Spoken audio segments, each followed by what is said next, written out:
أعوذ بالله من الشيطان الرجيم بسم الله الرحمن الرحيم لقد كان لكم في رسول الله أسوة حسنة لمن كان يرجو الله واليوم الآخر وذكر الله كثيرا۔ احباب کرام، ایک دفعہ محبت سے عبادت کی نیت سے ثواب سمجھ کر بآواز بلند درود ابراہیمی پڑھ لیجئے۔ اللہم صلی علی محمد وعلی آل محمد کما صلیت علی ابراہیم وعلی آل ابراہیم انکا حمید مجید۔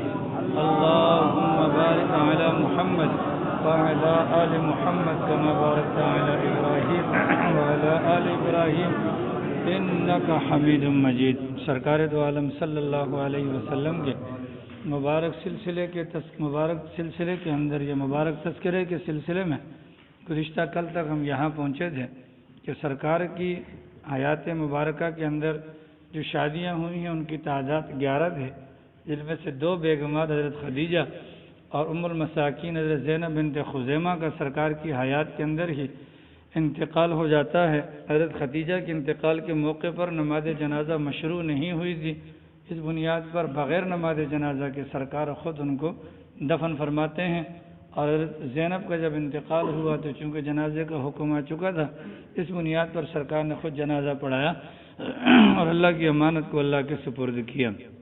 یہ بات ذہن میں رہے کہ سرکار دو عالم صلی اللہ علیہ وسلم کی جتنے بھی ازواج مطہرات تھی ان میں سے ماں سوائے حضرت بی بی خدیجہ کے کسی اور کی یہاں سے اولاد کوئی نہیں ہوئی۔ سرکار کی جتنی بھی اولاد ہے وہ سرکار کی پہلی بیگم بی بی خدیجہ الکبریٰ رضی اللہ عنہ کے بطن مبارک سے ہوئی ہے۔ چنانچہ سرکار کے 3 لڑکے پیدا ہوئے اور سرکار کی 4 لڑکیاں پیدا ہوئی ہیں۔ سرکار کی عمر مبارک تھی 25 سال جب نکاح ہوا تو 28 سال جب سرکار کی عمر پہنچی ہے تو سرکار کے پہلے بیٹے حضرت قاسم پیدا ہوئے ہیں۔ انہی کی نسبت سے سرکار کا نام ابو القاسم کنیت سرکار کی پڑ گئی تھی۔ جب سرکار کی عمر مبارک 30 سال ہوئی ہے تو پہلی بیٹی سرکار کی پیدا ہوئی ہیں حضرت زینب کے نام سے۔ جب سرکار کی عمر 32 سال تھی اس موقع پر سرکار کے بیٹے پیدا ہوئے حضرت عبداللہ، جن کو طیب اور طاہر کے نام سے بھی یاد کیا جاتا ہے۔ یہ طیب اور طاہر یہ بیٹے الگ سے نہیں تھے بلکہ حضرت عبداللہ کا لقب تھا طیب اور طاہر۔ طیب والدہ کہتی تھیں، والدہ مطلب پیار کا جو نام رکھا ہوا تھا وہ طیب تھا، اور سرکار جو ہے وہ طاہر کہہ کر پکارا کرتے تھے۔ سن 33 کے سرکار کی عمر مبارک 33 سال ہوئی تھی تو حضرت رقیہ کی ولادت ہوتی ہے۔ 34 سال میں حضرت ام کلثوم کی ولادت ہوتی ہے۔ 35 سال کے اندر بی بی فاطمہ کی ولادت ہوتی ہے، اور پھر آگے چل کر جب سرکار کی عمر مبارک 61 سال ہوتی ہے تو سرکار کی ایک باندی تھی جو مقوقہ مصر کی طرف سے مصر کی طرف سے سرکار کو جو ملی تھی، ماریہ قبطیہ ان کا نام تھا۔ ان کے بطن سے سرکار کے ایک بیٹے پیدا ہوئے، 61 سال کی عمر تھی سرکار کی، اور ان کا نام حضرت ابراہیم رکھا گیا تھا۔ تو 3 بیٹے تھے سرکار کے اور 4 بیٹیاں تھیں سرکار کی۔ البتہ جو نرینہ اولاد ہے سرکار کی یعنی کہ بچے، وہ سارے کے سارے جو ہے وہ بچپن ہی کے اندر یعنی کہ نابالغی کی عمر کے اندر ہی انتقال کر جاتے ہیں۔ بیٹیاں جوان ہوتی ہیں، اسلام قبول کرتی ہیں اور بیاہی جاتی ہیں، اور باقاعدہ ہجرت کے مرحلے کے اندر ساری کی ساری بیٹیاں شامل ہوتی ہیں۔ سرکار کی بیٹیوں میں سے 3 بیٹیوں کا انتقال بھی سرکار کی اپنی زندگانی کے اندر ہو گیا تھا، سوائے بی بی فاطمہ کے کہ ان کا انتقال سرکار کے دنیا سے تشریف لے جانے کے 6 مہینے کے بعد ہوتا ہے۔ سرکار دو عالم صلی اللہ علیہ وسلم کے بڑے بیٹے کا نام قاسم ہے، تو قاسم سرکار کے پہلے بیٹے ہیں، اس نسبت سے سرکار کو ابو القاسم کہا جاتا ہے۔ جب تک سرکار دو عالم صلی اللہ علیہ وسلم زندہ تھے تو عرب کے دستور کے مطابق اللہ کے نبی علیہ السلام کو ابو القاسم کے نام سے پکارا جاتا تھا۔ اس بنیاد پر جب تک سرکار حیات تھے تو ابو القاسم کی کنیت رکھنا کسی اور مسلمان کے لیے، کسی اور انسان کے لیے جائز نہیں سمجھا جاتا تھا۔ سرکار دو عالم صلی اللہ علیہ وسلم کی یہ بیٹے 2 سال زندہ رہے۔ بعض کہتے ہیں کہ سن بلوغت کو پہنچے، لیکن صحیح قول یہی ہے کہ 2 سال کی عمر کے اندر مبعوث یعنی سرکار کو وحی نازل ہونے سے پہلے ان کا انتقال ہو جاتا ہے۔ سرکار کی بیٹی حضرت زینب کی ولادت ہوتی ہے۔ حضرت زینب رضی اللہ تعالی عنہ بیٹیوں میں سے سرکار کی سب سے بڑی اور سب سے پہلی بیٹی ہیں۔ یہ باقاعدہ مسلمان ہوتی ہیں، ہجرت کے مرحلے کے اندر یہ شریک ہوتی ہیں، اور ان کے خالہ زاد بھائی مطلب حضرت خدیجہ ان کی والدہ ہیں، تو حضرت خدیجہ کے بھانجے تھے ابو العاص کے ساتھ ان کا رشتہ ہوتا ہے۔ اب یہ تو مسلمان ہیں لیکن ابو العاص مسلمان نہیں تھے۔ بدر کے معاملے میں جب کفار یہاں سے نکلے تھے سرکار پر اور مدینہ والوں پر حملہ کرنے کے لیے، تو بدر کے قیدیوں کے اندر ابو العاص بھی گرفتار ہو کر آئے تھے۔ سرکار دو عالم صلی اللہ علیہ وسلم نے فدیے کا مطالبہ کیا تھا بدر کے قیدیوں سے، تو ہر ایک اپنے اپنے قیدیوں کو چھڑوانے کے لیے کچھ نہ کچھ بھجواتا تھا۔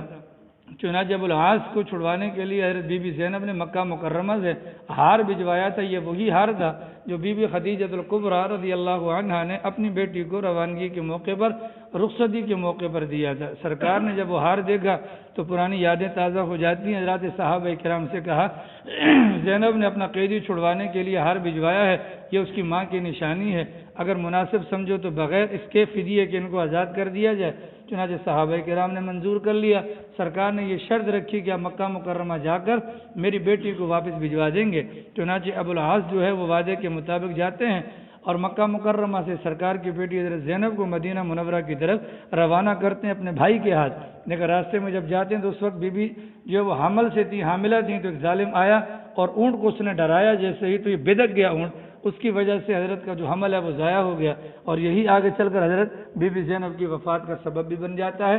تو یہ بی بی زینب تھی سرکار کی بڑی بیٹی، ان کے دو بچے پیدا ہوئے تھے، ایک کا نام علی تھا اور ایک کا نام امامہ تھا۔ علی کے متعلق بعض حضرات کا یہ کہنا ہے کہ یہ سن تمیز کو پہنچے تھے اور اپنے والد ابو العاص ہی کی حیات میں انتقال کر گئے تھے، اور بعض حضرات کہتے نہیں ہیں بلکہ اپنا بڑے بھی ہوئے تھے، مسلمان بھی ہوئے تھے، اور آگے چل کر جنگ یرموک کے موقع پر یہ شہید ہو گئے تھے۔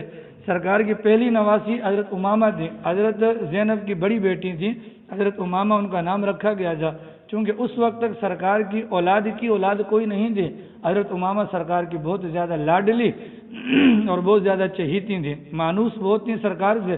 سرکار جب نماز پڑھنے کے لیے مسجد میں تشریف لاتے، یہ باقاعدہ آ کر کندھوں پر چڑھ جایا کرتی تھی۔ سرکار ان کو نماز کی حالت میں ہی پہلے نیچے اتار دے اور اس کے بعد سجدہ یا رکوع وغیرہ کے معاملات فرمایا کرتے تھے۔ ایک موقع پر سرکار کی ازواج سرکار کے گھر پر موجود تھیں، اتنے میں کہیں سے قیمتی ہار آ گیا، ایک بہت قیمتی ہار آیا۔ سرکار نے فرمایا کہ اپنے گھر والوں میں سے اس کو دوں گا کہ جو مجھے سب سے زیادہ محبوب ہوگا۔ امامہ رضی اللہ عنہ بچی تھی اور سرکار کے گھر کے کونے میں مٹی سے کھیل رہی تھیں۔ تمام ازواج نے یہی سوچا کہ شاید سرکار حضرت عائشہ کو دے دیں گے، چونکہ گھر کے اندر تو وہی خواتین موجود ہیں، لیکن اللہ کے نبی علیہ السلام نے امامہ کو بلوایا، ان کے چہرے پر مٹی لگی ہوئی تھی، پہلے اپنے مبارک ہاتھوں سے ان کے چہرے کی مٹی کو صاف کیا اور پھر وہ ہار ان کو پہنا دیا۔ حضرت امامہ رضی اللہ تعالی عنہ یہ جوان ہو جاتی ہیں۔ حضرت علی رضی اللہ تعالی عنہ کا جو نکاح بی بی فاطمہ الزہرا رضی اللہ عنہ سے ہوا، جب بی بی کا انتقال ہوا حضرت علی نے دوسرا نکاح حضرت امامہ سے کیا تھا۔ حضرت امامہ پھر حضرت علی کے نکاح میں رہیں یہاں تک حضرت علی کی شہادت کا وقت آ گیا۔ حضرت علی نے اپنے شہادت کے موقع پر مغیرہ ابن نوفل نامی صحابی رسول کو وصیت فرمائی تھی، آپ امامہ سے شادی کر لیجئے گا۔ چنانچہ مغیرہ ابن نوفل سے حضرت امامہ کی شادی ہوتی ہے۔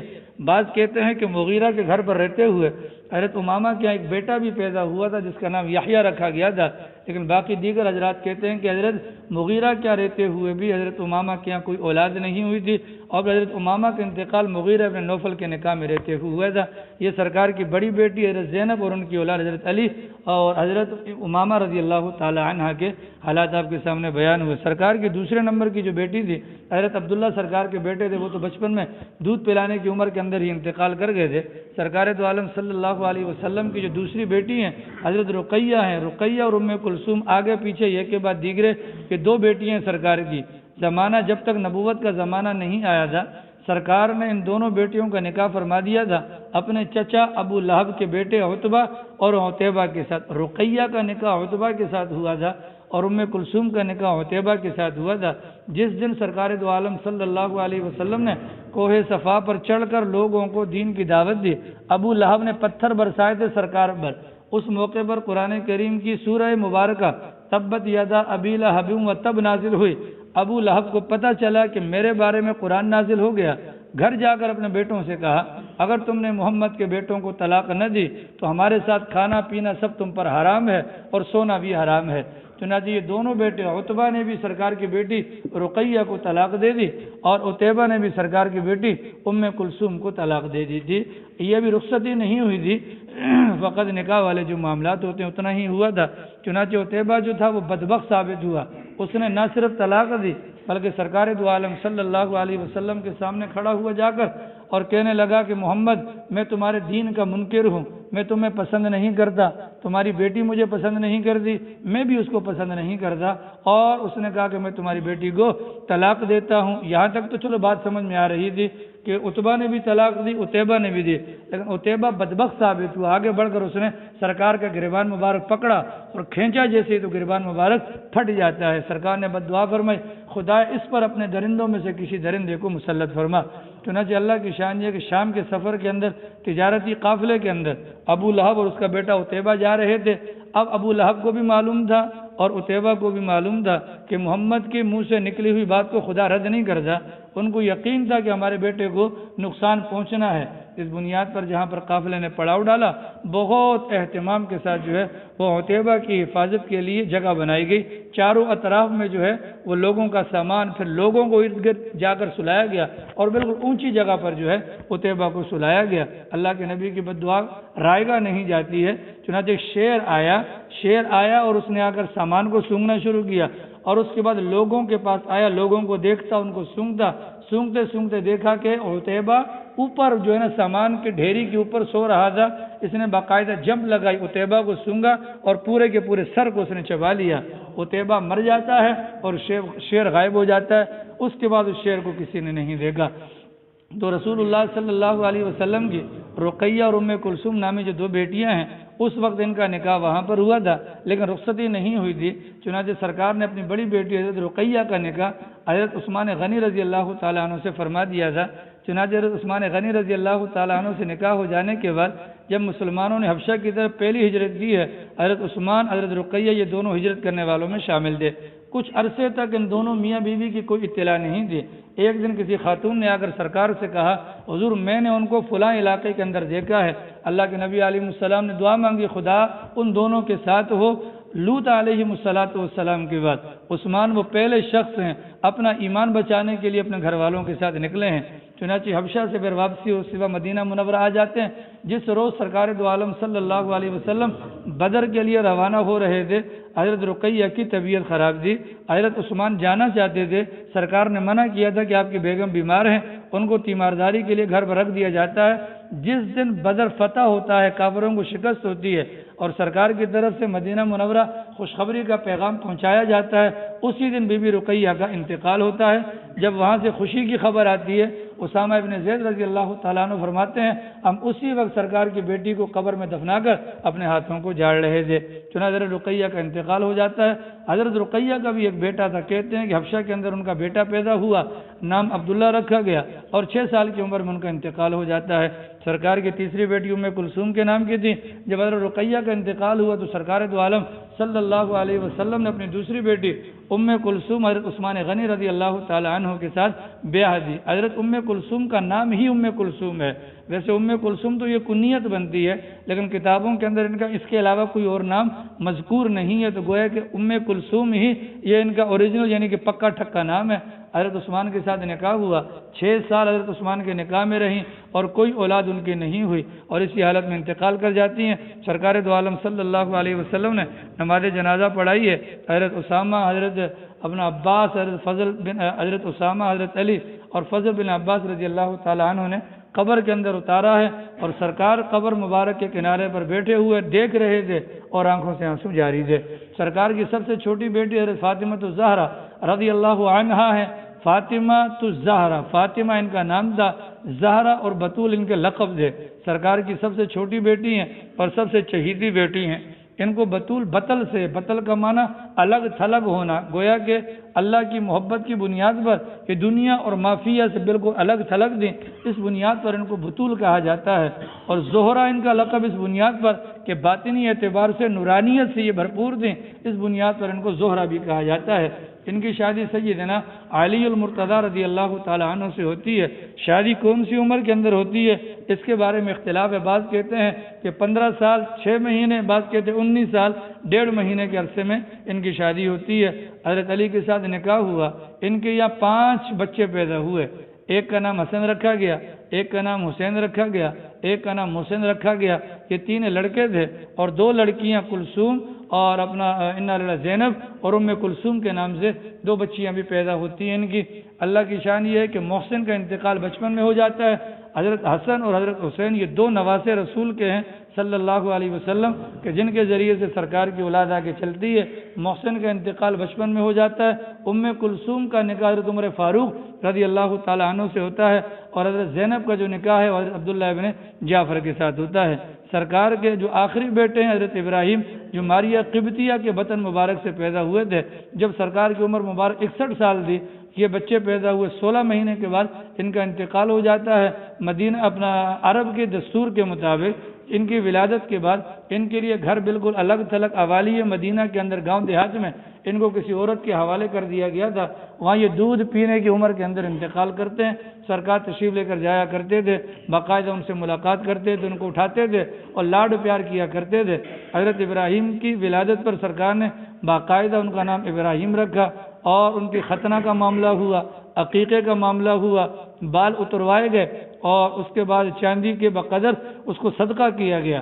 اور جب 16 یا 17 مہینے کے اندر ان کا انتقال ہوتا ہے، اسی دن مدینہ کے اندر سورج گرہن تھا، تو لوگوں نے کہا کہ آج کسی بڑے بندے کا انتقال ہوا ہے، جس کی بنیاد پر جو ہے آج سورج کو گرہن لگ گیا۔ سرکار نے اس عقیدے کی تردید کی، فرمایا کہ چاند اور سورج یہ اللہ کی نشانیوں میں سے ایک نشانیاں ہیں، ان پر جو گرہن لگتا ہے وہ اللہ کے امر سے لگتا ہے، کسی کی موت اور حیات سے اس کا کوئی بھی تعلق نہیں ہے۔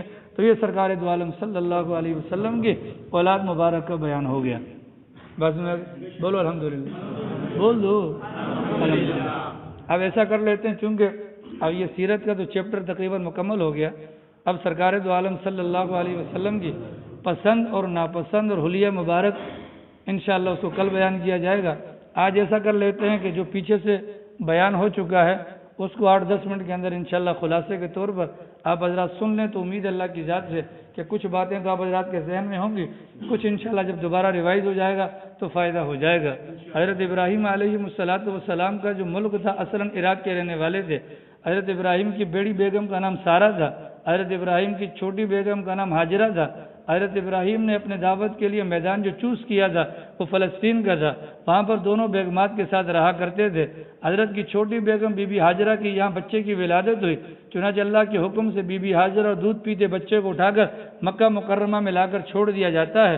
جس زمانے میں چھوڑا جاتا ہے، مکہ مکرمہ کالے پہاڑوں کے درمیان بسنے والی ایک جگہ تھی، وہاں نہ بندہ نہ بندے کی کوئی ذات نہیں تھی۔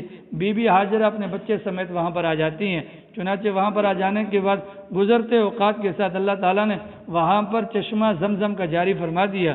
دوسری طرف یمن کے علاقے کے اندر ان کا جو بند تھا وہ ٹوٹ گیا، پانی ضائع ہو گیا۔ وہاں سے لوگ پانی کی تلاش میں نکلے تو انہوں نے دیکھا کہ مکہ مکرمہ کے اندر پرندوں کے غول دیکھے۔ انہوں نے کہا کہ پرندے تو وہاں ہوتے ہیں جہاں پر پانی ہو، ہمیں پانی کی تلاش ہے، آج تک تو ہم نے یہاں پر پانی نہیں دیکھا۔ ان کے لوگوں نے بتایا کہ وہاں پر ایک پانی کا کنواں ہے، چشمہ ہے، اور برابر میں ایک خاتون ہے اور ایک دودھ پیتا بچہ بھی موجود ہے۔ چنانچہ وہ لوگ قبیلہ جرہم کے کہلاتے ہیں، وہ یہاں پر آ کر پڑاؤ ڈالتے ہیں، مکہ مکرمہ کی آبادی شروع ہو جاتی ہے۔ حضرت اسماعیل علیہ السلام جوانی کی طرف جاتے ہیں۔ حضرت اسماعیل قبیلہ جرہم کی جو سردار تھا مزاز ابن عمر، اس کی بیٹی سے شادی کر لیتے ہیں۔ حضرت اسماعیل کے 12 بیٹے ہوتے ہیں۔ حضرت ابراہیم وہاں شام کے اندر ہوتے ہیں، 175 سال کی عمر میں وہ انتقال کرتے ہیں۔ حضرت اسماعیل یہاں پر مکہ مکرمہ میں رہتے ہیں اور 137 سال کی عمر میں یہ انتقال کرتے ہیں۔ ان کے 12 بیٹے تھے، ان 12 میں سے 10 بچے دیگر جزیرۃ العرب کے اندر پھیل جاتے ہیں۔ 2 بڑے بیٹے یا پھر اپنا نابد اور قیدار نامی یہ وہیں پر رہتے ہیں جب تک یہ زندہ رہتے ہیں، متولی کعبۃ اللہ کے یہی ہوتے ہیں، اور جب ان کا انتقال ہو جاتا ہے حضرت اسماعیل کے سسرال کے اندر یہ کعبۃ اللہ کی تولیت اور سرداری منتقل ہو جاتی ہے۔ آگے چل کر سرکار دو عالم صلی اللہ علیہ وسلم کے سلسلہ نسب میں لوئی ابن غالب بن فہر نامی ایک صاحب گزرے ہیں، قریش کا لقب وہاں سے سرکار کو ملا ہے۔ سرکار کے پردادا کا نام سرکار کے پردادا کا نام ہاشم تھا۔ یہ ہاشم جو تھے ان کی پیشانی کے اوپر نور نبوت چمکتا تھا۔ ان کے بیٹے کا نام عبد المطلب تھا۔ چنانچہ جب بیٹا پیدا ہوا، عبد المطلب جب پیدا ہوئے تو وہ نور جو نبوت والا تھا وہ ہاشم سے نکل کر عبد المطلب کے چہرے پر یا پیشانی پر آ جاتا ہے۔ عبد المطلب کے 10 بیٹے تھے، سب سے چھوٹے بیٹے کا نام حضرت عبداللہ تھا۔ عبد المطلب کے اندر جو نور باپ سے منتقل ہوا تھا وہ پھر یہاں سے منتقل ہو کر حضرت عبداللہ کے یہاں چلا جاتا ہے۔ حضرت عبداللہ کے نکاح ہوتا ہے بنو نجار کی خاتون بی بی آمنہ سے۔ عبداللہ کی یہاں سے جب یہ نور یہاں پر منتقل ہوتا ہے تو حضرت عبداللہ کا بھی انتقال ہو جاتا ہے، اور پھر بی بی آمنہ رضی اللہ تعالی عنہ کے یہاں سرکار دو عالم صلی اللہ علیہ وسلم کی ولادت ہوتی ہے۔ سرکار کی ولادت سے 2 مہینے پہلے سرکار کے والد کا انتقال ہو جاتا ہے۔ سرکار کی عمر مبارک 4 سال ہوتی ہے تو سرکار کا پہلی مرتبہ شق صدر کا معاملہ ہوتا ہے، سینہ چیرا جاتا ہے۔ سرکار کی عمر مبارک جب ہوتی ہے 6 سال تو والدہ کا انتقال ہو جاتا ہے۔ سرکار کی عمر مبارک ہوتی ہے 8 سال تو دادا کا انتقال ہو جاتا ہے۔ سرکار کی عمر مبارک ہوتی ہے 10 سال تو دوسری مرتبہ شق صدر ہوتا ہے۔ سرکار کی عمر مبارک ہوتی ہے 12 سال تو پہلی مرتبہ ابو طالب کے ساتھ بغرض تجارت شام کا سفر فرماتے ہیں۔ آگے چل کر بیچ میں 2 جنگیں ان کو رہنے دیں۔ سرکار کی عمر مبارک 25 سال ہوتی ہے تو سرکار دو عالم صلی اللہ علیہ وسلم بی بی خدیجہ الکبریٰ رضی اللہ عنہا کا سامان لے کر تجارت کے لیے شام کی طرف جاتے ہیں، وہاں سے واپس آتے ہیں 25 سال کی عمر کے اندر ہی، یعنی اس سفر سے واپسی کے 2 یا 1.5 مہینے کے بعد سرکار کی بی بی خدیجہ الکبریٰ رضی اللہ عنہا سے شادی ہو جاتی ہے۔ سرکار کی عمر مبارک 28 سال ہوتی ہے، حضرت قاسم کی ولادت ہوتی ہے۔ سرکار کی عمر مبارک 30 سال ہوتی ہے تو حضرت زینب کی ولادت ہوتی ہے۔ سرکار کی عمر مبارک 32 سال ہوتی ہے، حضرت عبداللہ کی ولادت ہوتی ہے۔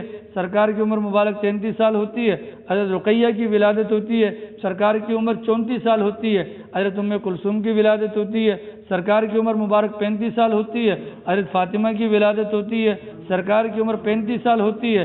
اس زمانے میں قریش مکہ نے کعبۃ اللہ کو تعمیر کرنے کا ارادہ کیا اور تعمیرات شروع کی تھی۔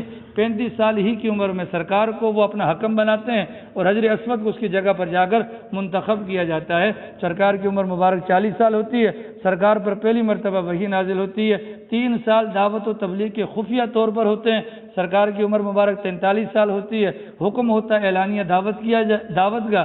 سرکار کی عمر مبارک 45 سال ہوتی ہے، مسلمانوں کو حبشہ کی طرف ہجرت کرنے کی اجازت دے دی جاتی ہے۔ سرکار کی عمر مبارک 47 سال ہوتی ہے تو قریش نے مل کر بنو ہاشم اور بنو عبد المطلب کے ساتھ 3 سال کا سوشل بائیکاٹ کیا اور پیغمبر علیہ الصلوۃ والسلام اور ان کے خاندان کو شیب ابی طالب نامی گھاٹی کے اندر محصور کر دیا گیا۔ 3 سال کے بعد سرکار وہاں سے تشریف لے کر آتے ہیں۔ سرکار کی عمر مبارک 50 سال ہوتی ہے، ابو طالب کا بھی انتقال ہو جاتا ہے۔ سرکار کی عمر مبارک 50 سال ہوتی ہے، اب حضرت بی بی خدیجہ کا بھی انتقال ہو جاتا ہے۔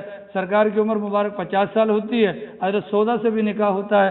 سرکار کی عمر مبارک 50 سال ہی ہوتی ہے، حضرت عائشہ سے بھی نکاح ہو جاتا ہے۔ سرکار کی عمر مبارک 50 سال ہی ہوتی ہے، پہلی مرتبہ مکہ سے نکل کر دعوت کی غرض سے طائف کی طرف سرکار کا جانا ہوتا ہے۔ سرکار کی عمر مبارک 51 سال ہوتی ہے، واقعہ معراج پیش آ جاتا ہے۔ سرکار کی عمر مبارک 52 سال ہوتی ہے اور یہ 51 سال جو عمر ہوتی ہے اسی کے اندر مدینہ منورہ کے اندر بھی اسلام پہنچ جاتا ہے۔ سرکار کی عمر مبارک ہوتی ہے 52 سال تو پہلی مرتبہ جو ہے نا وہاں سے وہ جو 6 بندے آتے ہیں مسلمان ہونے کے لیے جن کو بیعت عقبہ ثانیہ اولا کہا جاتا ہے۔ پھر جب سرکار کی عمر مبارک 53 سال ہوتی ہے تو پھر دوسرے مطلب جو سال 72 یا 70 یا 75 کے لگ بھگ جو مدینہ منورہ سے لوگ آئے تھے اور جو سرکار کے ہاتھ پر بیعت کی تھی، پھر سرکار کی عمر مبارک 53 سال ہی ہوتی ہے۔ اللہ کی طرف سے سرکار کو بھی مدینہ منورہ کی طرف ہجرت کی اجازت دے دی جاتی ہے۔ 53 سال کی عمر میں سرکار غار ثور میں تشریف لے کر جاتے ہیں۔ 53 سال ہی کی عمر ہوتی ہے، بلکہ 54 سال بالکل اینڈ چل رہا تھا یہ تو 53 سال کی عمر کے اندر جو ہے سرکار غار ثور میں بھی جاتے ہیں۔ 53 سال کے اپنا عمر مبارک کے اندر سرکار مسجد قباء کی تعمیر بھی کرتے ہیں۔ 53 سال کی عمر میں سرکار مدینہ میں تشریف لے کر جاتے ہیں۔ 53 سال کی عمر میں مسجد نبوی کی تعمیر بھی ہوتی ہے۔ 53 سال ہی کی عمر کے اندر اپنا مسلمانوں میں قوت اور بھائی چارگی کا رشتہ قائم ہوتا ہے۔ 53 سال ہی کی عمر میں یہود مدینہ سے معاہدات ہوتے ہیں۔ پھر 54 سال کی عمر مبارک میں غزوہ بدر ہوتا ہے۔ 55 سال کی عمر میں غزوہ احد ہوتا ہے۔ 57 سال کی عمر میں خندق ہوتا ہے۔ 58 سال کی عمر میں حدیبیہ ہوتا ہے اور 59واں جو سال ہوتا ہے اس میں عمرۃ القضاء ہوتا ہے اور 60 سال کے اندر مکہ فتح ہو جاتا ہے۔ 61 سال کی آپ اسی میں طائف حنین وغیرہ وہ سارے واقعات آپ کو یاد ہوں گے۔ 61 سال کی جب عمر ہوتی ہے سرکار کی حضرت ابراہیم کی ولادت ہوتی ہے۔ 61 سال کی جو عمر ہوتی ہے سرکار کی اسی کے اندر حج اپنا فرض ہو چکا ہوتا ہے۔ سرکار پہلی مرتبہ امیر حج کے طور پر ابو بکر صدیق رضی اللہ تعالیٰ عنہ کو روانہ کرتے ہیں، اور جب سرکار کی عمر مبارک 62 سال ہوتی ہے، یہ حجۃ الوداع کا سال ہوتا ہے، اور جب سرکار کی عمر مبارک 63 سال ہوتی ہے تو سرکار اللہ میاں کے پاس واپس چلے جاتے ہیں۔ اللہ پاک ہم سب کو توفیق عمل نصیب فرمائے۔ باقی انشاءاللہ جو سرکار کا حلیہ ہے وہ کل انشاءاللہ بیان کیا جائے گا۔ اجمعین برحمتک یا ارحم الراحمین۔